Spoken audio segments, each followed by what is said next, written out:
këtë vit neve mendojmë që do të kemi një shtrirje më të gjerë të hartës gjeografike turistike, jo vetëm në Bregdet, që është i preferuar për larmin që ka, siç është bregu Ranor, bregu Shkëmbor, nga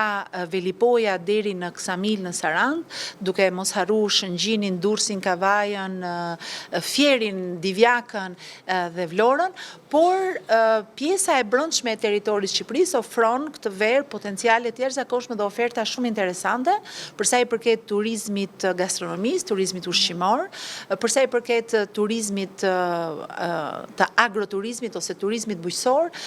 ku tashmë mbi 260 bujtina janë hapur në gjithë territorin, nga Tropoja deri në Sarand, në Korç, në Kolonjë, në Elbasan, në Gramsh, në Belsh, në Gjirokastër, në Përmet, në Tepelen, janë të gjitha oferta të reja turistike, të cilat investimet të bëra në vitin 2020, kur në një farë mënyrë ra fluksi i turizmit, por ushtuan investimet nga sektori privat.